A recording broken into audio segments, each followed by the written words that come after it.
Hey guys, welcome to the video. My name is Abbie. I am one of the tutors here at Eng Lang Pro. If you've stumbled across this from YouTube, I highly recommend you check out the Eng Lang Pro website. It is a terrific resource that has helped a lot of students. Today's VCE English walkthrough will be on sentence types. Essentially, we want to be able to do two things. We want to make sure that we can correctly identify what a sentence type is. And to do that, we won't be going off general vibes. We'll be going off the syntax and the word classes within the sentence, and that will mean that we can get it right every single time. And then we're also going to have a little look at some past exam questions and just some other sentences and make sure that we can analyze and really pick apart this sentence and sentence type and really develop that insightfulness. If you're a student that's kind of wanting that 40 plus, I highly recommend really trying to focus in on your syntax, because the more you can analyze word class and word order together, the greater and more in-depth your analysis will be. Okay, so this is kind of the list on the screen is our 4 English language sentence types and how we're really usually taught to think about them. We have declaratives as statements, you're telling someone something. We have imperatives as commands, you're telling someone what to do. We have interrogatives as questions, and exclamatives as probably the most vaguest topic in EngLang. That's kind of like you're saying something fun, you're exclaiming something, and contrary to popular belief, it does not mean you have an exclamation mark at the end. I want to break it down instead with this table, and we've got the associated meaning, which I just walked through at the top. But then we have how we should be identifying them to get it right every single time. And that is for syntactical structure. So for an imperative, it's not just that we're giving a command, which is what usually happens, is that there is no subject. So you just have a verb and then the rest of the sentence, like dress for the sunny weather. It doesn't say you should dress or I think you should dress for the sunny weather. It just says dress for the sunny weather. There's an implied subject. The sentence starts with a verb, dress. For an interrogative, we've got what is usually considered just asking a question. We can think of it more syntactically as having a work pronoun or like a word like what, who, when, where, like the 5 W's from year 5 primary school, I'm hoping. And then think of it as also having inversion a lot of the time. So for example, you could have, is it sunny today? And that's inversion of it is sunny today. So when we say is it, we have a interrogative because we have a question. And syntactically, our is a verb and our it is the subject. So we know instantly, oh, okay, I've got inversion, therefore it's an interrogative. And then we could think about it too, that if you had, say, a what, that also works out. Like, what is it sunny today? Or like, what is the weather today? And that's how you make sure you can identify interrogatives syntactically. That's not probably as important as imperatives, declaratives, and even exclamatives. So for an exclamative, it is extremely niche. There was pretty much none on the English language exam in 2024, the published VCAR one. They're very unlikely, which means that if you see one and you can be confident that you can identify it, you better be able to talk about it and discuss it and analyze it correctly. Now, there are 2 forms that an exclamative can take. We either get this what exclamative or we get a how exclamative. A what exclamative will be like what, the noun, something, and usually end with is. Like, what a sunny day it is. What nice weather it is. What a beautiful time I'm having. What a great night it is to study for my English language exam. That sort of thing. It's a similar vibe if we're using the pronoun how. So how beautiful the weather is. Once again, you have the how, except you have an adjective. So how, adjective, noun is. So how beautiful, and then noun, the weather, and then verb is, or it is. Essentially, for exclamatives, we're going to only be focusing on sentences that have a what or a how with no question mark at the end, essentially. You're looking for, oh, I see a what or how, and there's no question mark. This is an exclamative. This is an asking question. And then finally, a declarative. I've left it till last because it's the stock standard. It's kind of the most easy or straightforward one to think about. It's in most speech, it's making a statement, and it's usually what we consider to be subject and verb. So the day was, and then sunny. Or I am running. You've got I being the subject, and then am running being the verbs. Let's break it down and highlight why this is so important to master. This is the 2024 Section A VCA exam text. This means that students had to write short answer questions on it, and you could definitely incorporate this part of the text and a discussion on sentence types into the text. I know for sure I definitely did. So we have 3 lines here that we mainly want to focus on. We've got, so I got this theory about you, and I want you to tell me if it's right or wrong. My theory is, etc., etc. Now, straight off the bat, if you're kind of going down the conventional route or what many of us may have been taught, you're probably thinking this gives off imperative vibes. It's essentially saying, it's giving a command. It's saying, I want you to do something. But then when you quickly just have a look at the syntax and the structure, you can straight away realize that all 3 of these clauses are declaratives. We've got I got, I want, my theory is. And that's all subject, verb, word order. So therefore we know that these are all declaratives. Now I want to really, really highlight this image here. And this was taken from the exam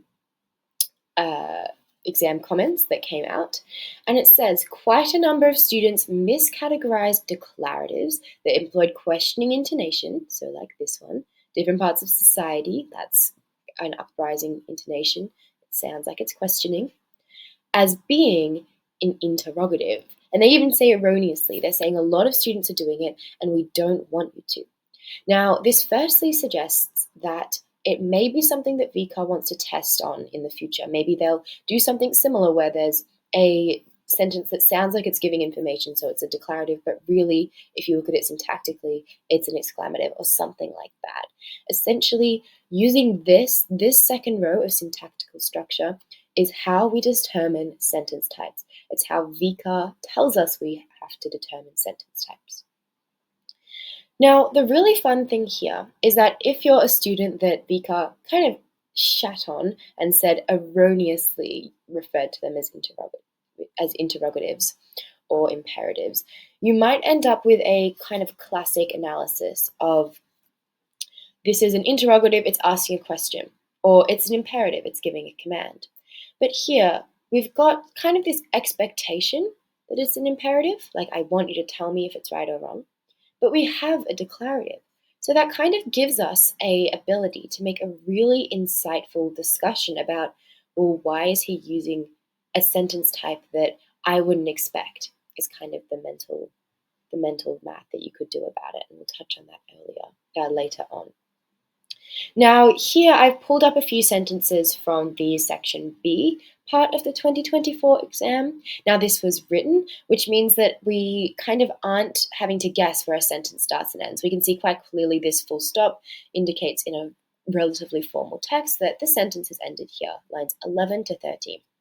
If we read it, it says, start a Narungul reconciliation action plan to build relationships, respect, and opportunities in the classroom, around the school or early learning service. And there's quite this long list, quite a few elements to this sentence and few clauses that make it feel like they're telling us a lot of information about the plan. They're saying it's going to build relationships, it's going to do stuff in the classroom, in all types of different learning environments like early service or with the community. And so it really sounds like the declarative sentence 11 to 13. But once again, when we break down the syntax of it, we can see straight away, oh, starts with a verb. Okay, that means it's an imperative. There's no subject there, it's implied. So they haven't said you can start a Nuremberg reconciliation action plan or teachers can start. They've specifically said start A, which means that firstly it's an imperative, and secondly we can go further onto that as well. That might encourage you to bring in discussions about how this is really calling us to action. It's no longer just providing information. I think this is more of a straightforward example than the previous one in section A, but it's really just wanting to highlight how the second you're going to decide, okay, I want to comment on sentence types, go to the start of the sentence if you're tossing up between a declarative and an imperative, and check, okay, am I starting with a verb? Who's my subject here? Who's being addressed? Okay, now the second part that we want to touch on in this session is how we can make sure that we're being super rich and we're using our kind of upgraded knowledge of the syntax to kind of discuss in the most insightful way possible. If you can kind of take an example and dwell on it, and not just dwell on its impact, but dwell on the specific elements that give it its impact, your comments and your AC as a whole will appear so much more insightful. So this is back to the more trickier question, the more interrogative, imperative, I want you to tell me kind of line that has stumped quite a few people. And I've written here a sample way in which you could kind of include a analysis. So you say, K utilizes declaratives. I got this theory and I want you to tell me to instruct A to clarify K's understanding if incorrect. And then I decide I'm going to keep telling you more, tell you why this kind of instruction isn't an imperative, why it's declarative, and what's that doing. So I say, with the singular first person pronoun I, explicitly emphasizing K's preference. He doesn't say, tell me if it's right or wrong. He says, I want you to tell me if it's right or wrong. Now, this all of a sudden kind of opens the door to a myriad of comments. You could link it to the tenor. You could say it's creating this more kind of friendly or collaborative tenor, this more relaxed tenor. It's kind of helping fit this underlying intent that K has to make A feel more comfortable, to encourage them to feel right or wrong and not impose on the negative face needs. It's reducing social distance because it's really commenting or about how I want you, so it's saying I really explicitly. It's putting the blame kind of on him rather than on this big task that A has. There's so many kind of ways you could ramble concisely about what's going on here, and I've chosen one to follow on with. So you might want to say, when hypothetically the toss up in your mind is, well, he's giving a command, but he's using a declarative, and I know that the convention might more be to use an imperative, my comment's going to focus about what a declarative is doing more than what an imperative could have potentially meant. For example, this reduces an imposition on A's negative face needs, boom, getting in that extra meta language, as the acknowledgement minimizes the potentially commanding nature of K's utterance. And so all of a sudden you're kind of introducing this greater nuance to say that you've got this interviewee-interviewer dynamic and you've got someone asking someone else to do something, but they probably don't know one another very well, and it's going to be public, it's going to be shown on a video to lots of people, etc., etc. If you start to introduce all these variables with a link to more meta language, like picking apart your example with singular first person pronoun, you will have a much richer example and much richer response. Okay, here is another example before we finish up. And I've chosen to go with an exclamative because it's something that you won't see in many of your practice texts. And if you get it on a text in your section A or section B, you want to be able to make sure that you are picking apart the important part. And the important part is that by phrasing it in this roundabout way, you've got the verb at the end, you've got kind of this weird opening of what or how. You've developed specific emphasis on elements. So for a what, it's a beautiful evening, it's the adjective. And you probably want to pick on that. So not just kind of this exclamative is used by author X to exclaim happily. You want to tell me why. So here, we've got the exclamative, what a beautiful, the line, places the positively connoted adjective beautiful at the forefront. And all of a sudden, I've developed way more meta language as well because I'm discussing, well, when you have a exclamative, I know that you're specifically highlighting the usually positive or quite negative, quite positive, or large emotional noun or emotional adjective like beautiful evening or why at night. It's specifically putting that at the beginning. Also, you could say at the forefront, or even make a link to front focus link, because you're really highlighting the positive element in this case about the evening. And you will then just link to that, saying, highlighting how the author perceives the noun evening in a highly positive manner.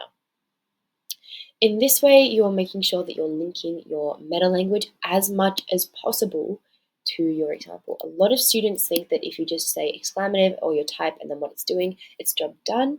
That will get you quite significantly well, but it's not going to have as much of an impact, or it's a lost opportunity when you can go further and you have the meta language in your brain, or you know why the sentence is having the impact it is. Make sure you tell me that on the page using meta language. Like, it's the first person pronoun I in this one that's doing the heavy lifting in my sentence type. Or it's the positively connoted adjective beautiful that's doing the heavy lifting in my exclamative sentence type. If you break that down and then link it to the purpose, you're going to have a really, really developed and nuanced response and ability to break down what is seemingly a simple sentence.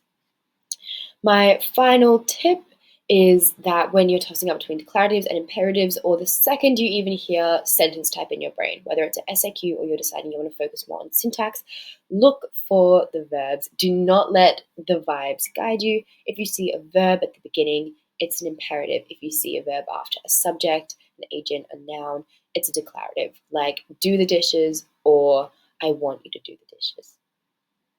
I hope that has cleared up the more tricky subject of syntax and sentence types. I know we usually like to think of them as the easiest part of syntax, but that definitely isn't the case sometimes, unfortunately. I hope this has been a handy session. To all students doing EngLang, good luck. Have a wonderful rest of your day, and remember to always focus on the syntax if you ever get a question or want to focus on sentence types specific.